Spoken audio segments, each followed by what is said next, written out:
Mali News jabara la jabaro amnu sogolelo ona shu anikli oni nyamma biye arabai janvier kalo kilina ni samba fla ani mugwan saba kuna funi folo togo jabana kuntigi be tagamala mali konnana na borendo John ne be fe Mali carte biométrique wala goshi kuna funi wala le amno di awma aka flash info konnana kuna fondamnena kuna sinishu ka duguje kunu tarata la janvier kalo kili saba attaque do kera kasela postula ali ni maraka kungo postula kasela ali woni dugu me bamako kera felala maraka kungo ali be segu ani bamako franchela attaque fulanu nu sefe kuna foni folo mun kun bora kuna fonu ya yira ka fo ko mo nandi bonana unina nga ko fe protection civile nyamo wali bora ka pribiri latigeke akoka aya yira ka fo ko attaque fulanu nu sefe mo wolon fula wolle bonana unina ninga mo kele bana mo fula ulu bonana unina kasela postu attaque sefe maraka kungo postu attaque sefe protection civile mo fula ulu bonana unina ninga civil saba fene bonne unina okum konna na protection civile nyamo wale tashi blake ka nyeshi bamagatoma ninga do ke ka nyeshi banabagatoima kuma kunjela protection civile nyamo ya nyini malien bela jilinfe ukanga fintikila ka odeme ukabaraola no ye ka jugu ka kuna fundi maliso rasuma ame do ke ala ka hina bamagatola ka lafia di banabagatoima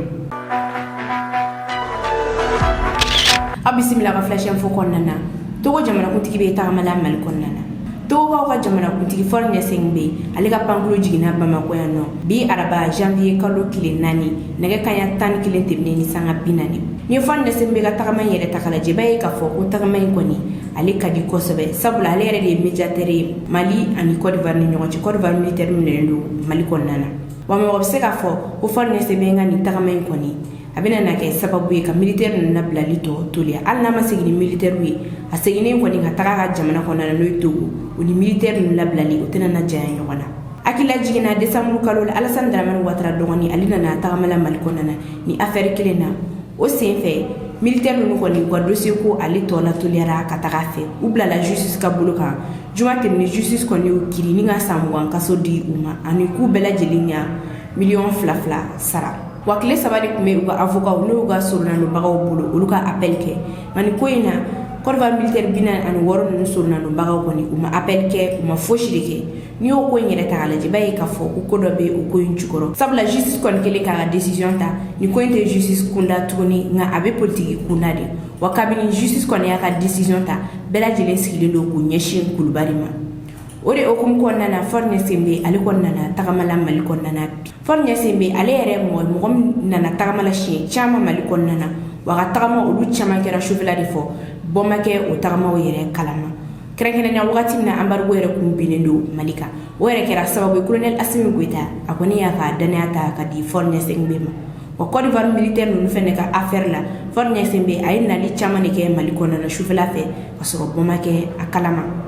ngazena anana kile kan dire de fe wa Mali présidentiel yere de fene ya yira ka fo ku fornya sembe ali be bamako yanno anana kile tagamala Mali kono ni oye bara sirai nga ni fornya sembe yere ka tagama takalaje Mali konnana ibaye ka fo kani colonel Assimi Goita no ya abalmake fese laban nu kan ke Côte d'Ivoire militaire binan an woro nu ngakola ubina bla yoro mina ani ubina bla chogoya mina kasi wo deta o sigi singa ya sa militaire no koni ulbe sega singata o jamana konnana mo ko kon bisiga fo ko de fornya sembe na kun jonjo ere tagamala Mali konnana bi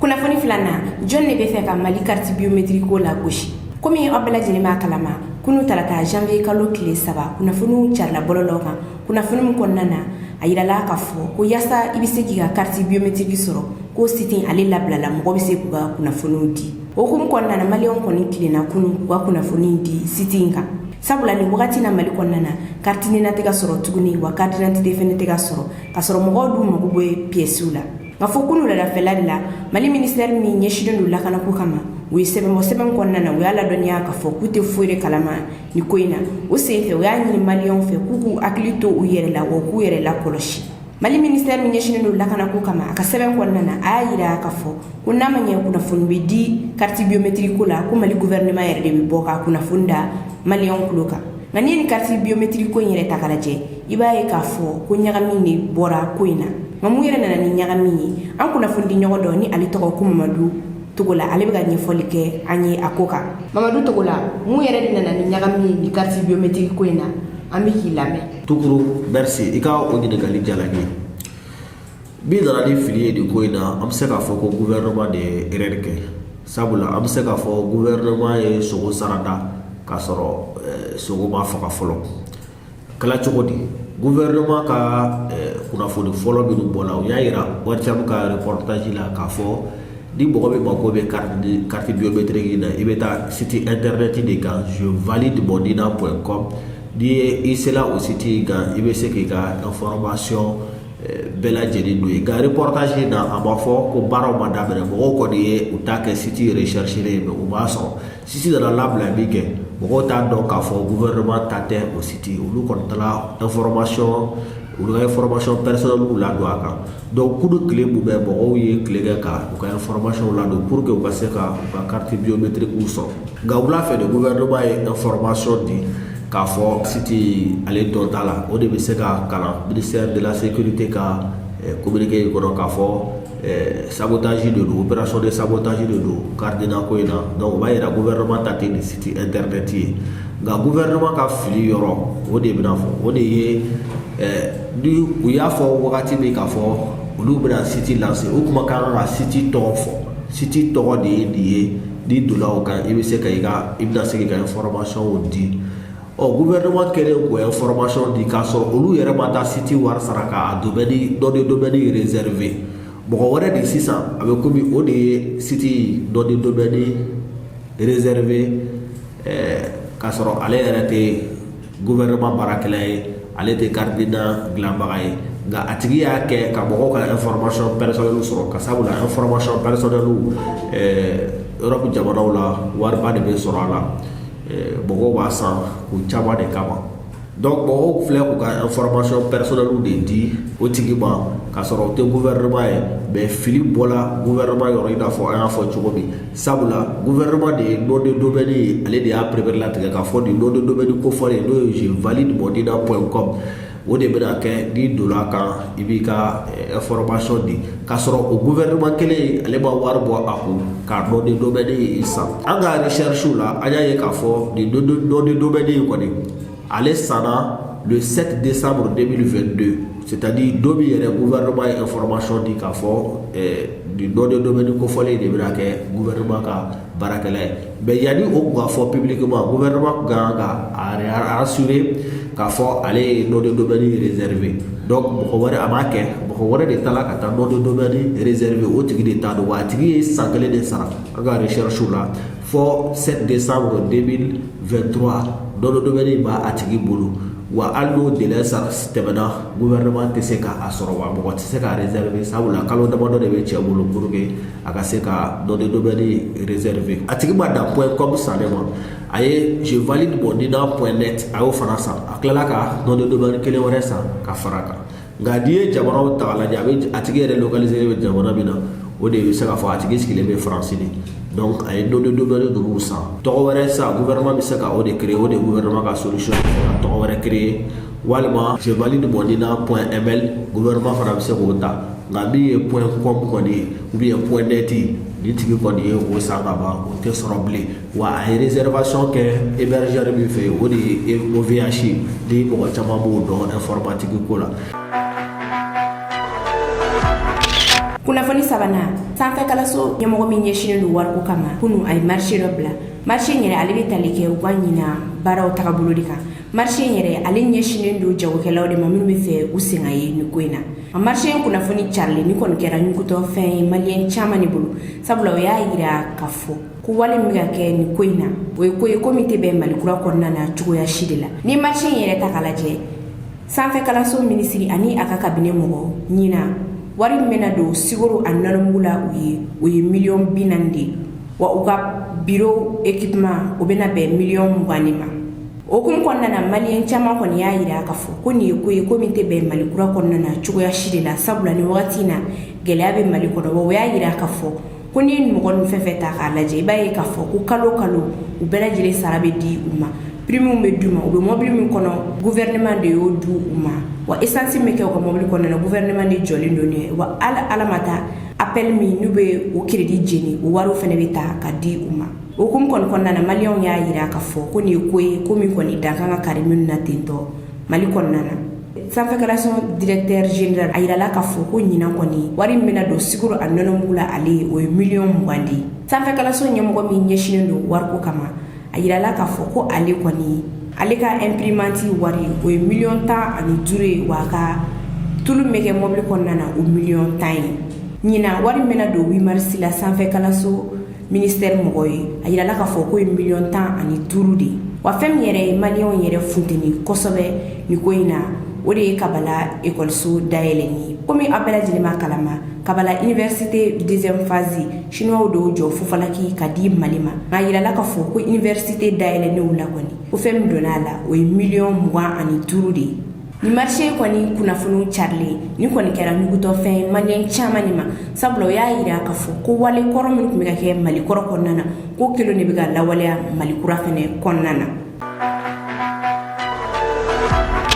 kunnafoni na foroba baarakɛyɔrɔ chauffeur ye baara lajɔ dɔ boloda ka daminɛ janvier kalo tile 17 la ka taa se janvier kalo tile 19 ma foroba baarakɛyɔrɔ chauffeur kɔni y'a yira k'a fɔ k'u bɛna tile 3 baara lajɔ kɛ a sabu kɛ gɛlɛya minnu bɛ u kan nin wagati in na wa o gɛlɛya ninnu yɛrɛ la u bɔra k'u dama kasi nka u y'a yira k'a fɔ k'u ta tɛ ka mɛnɛ sisi tɛ ka bɔ foroba baarakɛyɔrɔ chauffeur kɔni y'a yira k'a fɔ k'olu ye laɲini 13 de kɛ nka kuma kala don o ɲina ka bɛn ni laɲini hali kelen hukumu kɔnɔna na u kɔni bɛna tile 3 baara lajɔ daminɛ bakuruba la o tile 3 baara lajɔ kun dɔ yɛrɛ ye fɛn min ye o ye âge de retraite de u y'a yira k'a fɔ ko san 3 farala mali fonctionnaire tɔw bɛɛ lajɛlen ka âge de retraite kan u b'a yira k'a fɔ ko fonctionnaire tɔw bɛɛ lajɛlen bɛ taga retraite la k'u to san 58 na nka olu foroba baarakɛyɔrɔ chauffeur olu kɔni bɛ taa retraite la k'u to san 55 de la baara lajɔ kun dɔ ye u ka sarako de u y'a ladɔnniya k'a fɔ olu dɔw sara ye 6000 dɔrɔn de o hukumu kɔnɔna na u y'a yira k'a fɔ k'u kɔni bɛna na tile 3 baara lajɔ kɛ baara lajɔ in yɛrɛ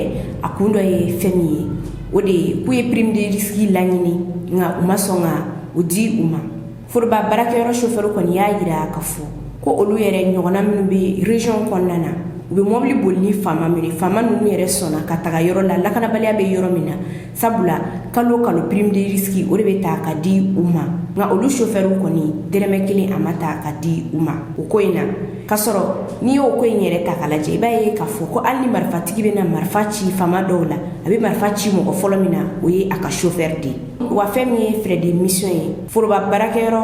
chauffeur y'a yira k'a fɔ ko n'u tagara mission na tɔw ka frais de mission o bɛ ta ka di u tɛgɛ de ma nka olu chauffeur kɔni u b'a f'u ɲɛna de k'u ka papiyew fara ɲɔgɔn kan ka taa ni olu ye impôt la o bɛ to munumunu salo de la u bɛ se ka kalo 3 kɛ ka sɔrɔ dɔw yɛrɛ bolo ma da u ka frais de mission kan wa n'u taara mission na chauffeur de bɛ a yɛrɛ ta a siyɔrɔ fara a ka dumuni kan hukumu kɔni kɔnɔna na u y'a yira k'a fɔ k'u bɛna na baara lajɛw boloda wa fɛn min ye u ka catégorie ko ye chauffeur kɔni y'a ladɔnniya k'a fɔ k'olu dɔw bɛ ta baara la k'u to catégorie E walima C de la walima D de la nka o bɛɛ n'a ta u tɛ sɔn ka u dɔ fara u garadi ka cogo si de la a dɔw yɛrɛ bɛ to o cogo la f'u bɛ taga retraite la ni wale sugu nin yɛrɛ de kama foroba baarakɛyɔrɔ chauffeur kɔni u y'a ladɔnniya k'a fɔ k'u bɛna na tile 3 baara lajɔ kɛ yaasa gɛlɛya minnu bɛ u kan ɲɛ bɛ se ka sɔrɔ gɛlɛya ninnu na cogoya min na o hukumu kɔnɔna na u dɔw wulila ka se an kunnafoni di ɲɔgɔn dɔ ma ni ale yɛrɛ tɔgɔ ko Bumabel Jawara mɔgɔ min yɛrɛ bɔra ka kuma a ko in na o ye Cheikh Umar Dambele ale ni Mamadu Dambele de ni mɔgɔ fila nin bɛɛ lajɛlen foroba baarakɛyɔrɔ chauffeur de nka an ka jɛ an k'u yɛrɛ lamɛn u bɛ ka dantigɛli kɛ an ka to du kan na gɛlɛya minnu bɛ u kan nin wagati in na u mangu ka salaire ta 150% na an ye u ma sɔn ɔ an ko kɛmɛ sara sigurɔma kɛmɛ ani tila sabu ka ɲɔgɔnna wɛrɛ ni tila fara kan kosɛbɛ tel b'a ka dɔgɔ wala sara ka dɔgɔ donc an y'o laɲini kɛ o fana ma sira sɔrɔ an k'u ma ayiwa a ye a lagɛ aw ka prime de risque da an ma anw de bɛ faamaw boli ka taa yɔrɔw la mɔgɔ bɛ mobili fɛn fɛn bɛ minɛ bandiw fɛ i bɛ taa sɔrɔ chauffeur fana b'a la u bɛ minɛ u bɛ kisɛ kan na an ka mɔgɔw bɛ taa la donc an ko u k'a lagɛ u k'o di an ma an ma ɲɛ sɔrɔ o fana na an y'a yir'u la ayiwa baasi tɛ logement sociaux u k'a lagɛ u k'o fana d'an ma an camanba de bɛ an bɛ luwanse la n'a fɔra i bɛ bɔ ka taa baara kɛ fo ka taa retraite la i tɛ se ka terrain yɛrɛ sɔrɔ k'a san i yɛrɛ ye i ka wari la o kuma tɛ ko k'a jɔ ko ka yɛlɛma a kɔnɔ caman de bɛ luwanse la dɔw yɛrɛ bɛ taa retraite la k'a sɔrɔ u ma se ka so sɔrɔ u yɛrɛ ye an ko ka logement sociaux di an ma k'a sɔngɔ bɛrɛ bɛn an ma an bɛ se k'a sara cogo min na k'o fɛɛrɛ kɛ 4,000 ye ɲɛma sɔrɔ a la komi o si ma se ka sira sɔrɔ u k'a lajɛ mission minnu bɛ kɛ u ka mission surtout an ka région kɔnɔnaw la chauffeur camanba de bɛ yen o bɛ bɔ mission na ka na u bɛ mission kɛ juru de la a wari tɛ sara u b'a fɔ dɔw ma ko wari tɛ yen fɔlɔ ko ka mission kɛ après wari bɛ na wari tɛ na kalo 3 o kɔfɛ u b'a fɔ ko wari ko ma ɲɛnabɔ or que o b'a sɔrɔ u taara mission kɛ ka na ordre de mission dadalen b'u bolo a tɛ sɔrɔ o camanba banna filanan ye fɛn jumɛn ye an bɛ taa conférence kɛyɔrɔw ni séminaire kɛyɔrɔw la ani réunion kɛyɔrɔw u bɛ faamaw de prévoir dumuni na u bɛna ko chauffeur t'a la ko chauffeur ma prévoir donc an y'o fana kuma fɔ o yalasa ɲɛ ka sɔrɔ o la an ma se ka ɲɛ sɔrɔ a la n'i ko prime a bɛ komi an bɛ se k'a fɔ ko frais de mission frais de mission ye 4,000 ye chauffeur kunda sisan maintenant a 4,000 mun bɛ Bamakɔ yan olu bɛ se k'a fɔ olu b'a sɔrɔ parce que a ka gɛlɛn i ka bɔ Bamakɔ yan ka taa kɔfɛ ni dɔɔni ma d'i ma mais an ka mɔgɔ mun bɛ kɔfɛ région kɔnɔ a caman bɛ na surtout gouvernorat ninnu ni cercle ninnu kɔnɔ u bɛ na Bamakɔ wari ti d'u ma gɛlɛn olu ka sɔrɔ a bɛ fɔ ko budget b'a sara donc ka papier bɛ da ɲɔgɔn kan 3 mois budget b'a fɔ wari tɛ yen donc a caman bɛ u tɛ wari sɔrɔ u bɛ na u bɛ si mobili kɔnɔ u bɛ to munumunu na f'an yɛrɛ mana ɲa min ma ka si yɔrɔ dɔw ma donc o de gɛlɛya b'an kan. kunnafoni duruna o bɛ taa n'an ye Ukraine Makiivka ka frappe senfɛ Russie militaire mɔgɔ 73 de bɔnɛna u ni na walima mɔgɔ 400 de bɔnɛna u ni na kunu tarata janvier kalo tile 3 Russie ministre de la défense Sergei Shoigu ale kɔni y'a yira k'a fɔ ko Makiivka ka frappe senfɛ Russie militaire mɔgɔ 73 olu de bɔnɛna u ni na ani Sergei Shoigu ka kunnafoni ta k'a lajɛ i b'a ye k'a fɔ k'a ni Ukraine autorités ka kunnafoni kɔni olu tɛ kelen sabula Ukraine autorités y'a ladɔnniya k'a fɔ ko Makiivka ka frappe senfɛ Russie militaire mɔgɔ 400 olu de bɔnɛna u ni na décembre kalo tile laban yɛrɛ kɔnɔna na Ukraine chef d'état-major général ale kɔni kunnafoni dɔ di bɔlɔlɔw sanfɛla la kunnafoni kɔnɔna na a y'a yira k'a fɔ ko Ukraine militaire ye Russie militaire ka kɛlɛkɛminɛn suguya 10 de tiɲɛ décembre kalo tile 31 Makiivka ale yɛrɛ Ukraine dugu dɔ ye nka dugu in a bɛ Donetsk région de fɛ kala dɔnniya ka fɔ ɲɛna décembre kalo daminɛ la Sergei Shoigu ale y'a yira k'a fɔ ko Ukraine ani Russie ka kɛlɛ daminɛ fo kana se bi ma Ukraine kɛlɛkɛcɛ mɔgɔ 600 ko de bɔnɛna u ni na nka kɔfɛ Ameriki bɔra ka kuma o kunnafoni kelen kan u y'a yira k'a fɔ ko Sergei Shoigu ka ni kunnafoni tɛ kunnafoni jɛlen fɛn min yɛrɛ ye kunnafoni jɛlen ye Ukraine ani Russie ka kɛlɛ daminɛ na o de ye ko Russie kɛlɛkɛcɛ mɔgɔ 100 olu bɔnɛna u ni na ni ne kun ye an ka bi flash info ye ka da aw tulo kan aw ni ce aw ka lamɛnni ko ɲuman na an ka foli bɛ an lajɛbaga bɛɛ lajɛlen kɛrɛnkɛrɛnnenya na minnu bɛ k'an lajɛ ka bɔ Togo aw k'an bɛn wagati wɛrɛ. Nous avons un système scolaire que nous avons hérité de la colonisation. La colonisation a créé l'école au Sénégal et dans les pays africains parce que cette école devait former les agents pour cette colonisation, c'est-à-dire les auxiliaires de l'administration. Et donc nous avons été à l'école avec cette culture qui consiste à dire j'acquiers mes diplômes et je finis fonctionnaire. Nous avons une mentalité de fonctionnaire. L'État va nous employer. Un jeune qui sort de l'université et qui est employé par le système fédéral américain, il considère que c'est un échec, que c'est une perte de temps. Il peut commencer à la rigueur en travaillant pour l'État américain, en enseignant par exemple, en étant pour Teach for America, mais son plan de carrière, c'est de partir de là le plus vite possible pour se mettre à entreprendre et pour créer sa propre affaire et faire ce développement. C'est donc une mentalité qui est radicalement différente. Et pourtant, ces jeunes-là, effectivement, vous avez raison de dire, il n'y a aucune différence entre eux et nous. Je dis nous parce que j'ai été moi-même élève ici. Nous sommes même, nous autres Sénégalais et nous autres et Français, parce que nous avons hérité du système français, en principe, nous sommes même plus forts qu'eux. Notre système est tellement exigeant qu'à niveau égal, après le bac et dans les toutes premières années de l'université, nous sommes plus forts que les Américains. Mais très, très, très rapidement, ils deviennent infiniment plus forts que nous, précisément à cause de cet état d'esprit. Ça change radicalement. Un Français qui sort des classes préparatoires, vous le menez dans une université américaine, il plane sur tout le monde.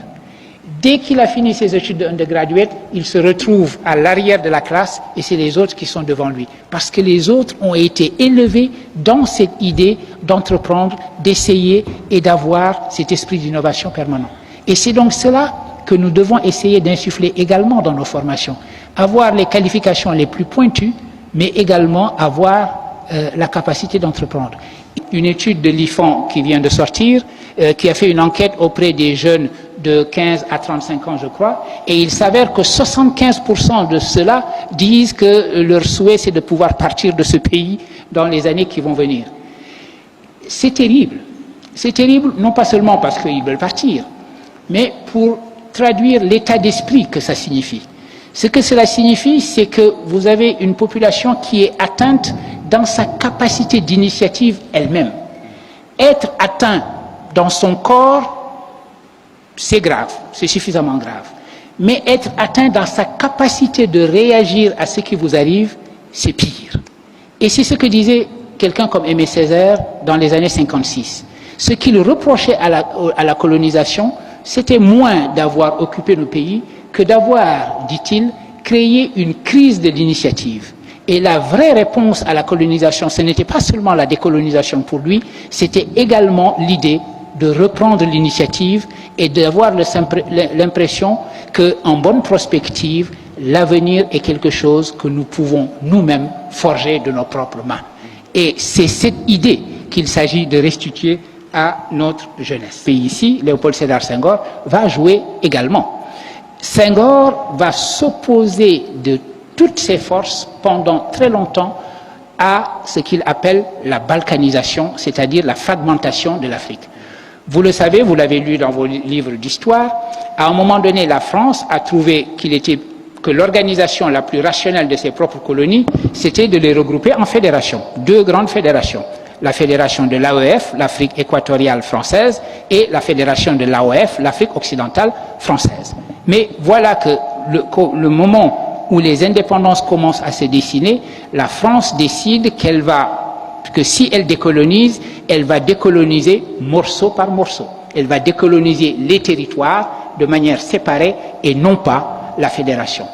Senghor s'opposera de toutes ses forces contre cela. On dit que Senghor a été très tiède vis-à-vis de l'indépendance, qu'il n'était pas assez revendicatif. Vous savez, quand on y réfléchit, mais c'est une discussion que l'on peut avoir, quand on y réfléchit et qu'on lit attentivement les textes de Senghor, on se rend compte d'une chose. Dès 1946, il avait déjà parlé de l'indépendance. Il savait qu'elle était inéluctable. Après la Deuxième Guerre mondiale, il était clair que les craquements du système colonial allaient conduire vers les décolonisations. Il était donc clair qu'à un horizon plus ou moins éloigné, les indépendances allaient s'effectuer. Dès lors, ce n'était plus la priorité pour Senghor d'être indépendant en 56, en 58, en 60 ou en 62. La priorité pour lui était d'y aller ensemble. C'est-à-dire que dans le couple émancipation-unité, il fallait pour lui mettre l'accent sur le concept d'unité et l'émancipation de toute façon se ferait. Comme le disait Nkrumah, paraphrasant la Bible d'ailleurs, prenez le royaume politique et le reste vous sera donné de surcroît. C'est-à-dire, commencez par réaliser votre unité et l'indépendance elle-même viendra. Et c'est la raison pour laquelle Senghor a considéré comme un grand échec les indépendances séparées des pays africains. Les paramètres sont comme la langue d'Ésope. Ce qui pose un problème, c'est également un atout. Aujourd'hui, l'Afrique a un problème avec sa population, a un problème avec sa jeunesse. Ça veut dire que vous avez une jeunesse extrêmement importante et il faut lui trouver du travail et cela ne va pas de soi. Donc, vous pouvez considérer que cette jeunesse est un poids. Mais également, cette jeunesse est un atout extraordinaire si vous regardez la démographie, non plus seulement localement, mais sur le plan mondial. Et que vous vous dites que les gisements, les grands gisements de développement démographique et de développement de créativité et de développement d'une jeunesse entreprenante, etc., se trouvent en Afrique. Donc, nos problèmes sont également, d'une certaine façon, aussi nos solutions. Les germes de changement nous disent que les choses sont en train d'aller mieux. Les germes de changement et la projection nous disent que les choses vont aller en principe, de mieux en mieux. Mais en même temps, que tous les chiffres qui permettent de mesurer ce mieux, c'est-à-dire la croissance, etc., existent, en même temps, nous nous rendons compte que cette croissance ne se transforme pas en emploi. Et donc, vous avez la situation paradoxale où la jeunesse africaine est à la fois l'atout le plus important de ce continent, étant donné les germes de changement, et c'est une jeunesse qui ne croit pas elle-même en son propre futur ici. Dans le passé, avant que la vraie religion arrive, les gens refusaient la religion au nom du polythéisme de leur père, etc. Mais si vous entendez cette phrase comme nous parlons de nous, aujourd'hui, de temps en temps, nous avons la tendance à transformer notre propre tradition en une espèce d'idole et de divinité, sans comprendre que cette tradition, elle nous appartient, elle est notre héritage, et qu'il nous appartient de lui donner signification par les actions que nous entreprenons aujourd'hui. C'est cette mondialisation aujourd'hui des connaissances, des intelligences, etc., il faudra compter avec. Et il n'y a aucune raison que l'Afrique soit en dehors de ce circuit. Donc il faut que vous sachiez que le brain drain, ça va encore continuer sur au moins une génération. Il arrivera un moment où cela va s'inverser, parce que c'est le cas en Chine et c'est le cas en Inde. En Chine et en Inde, les choses sont en train de s'inverser. Les étudiants sont en train de préférer faire leurs études à l'université de New Delhi.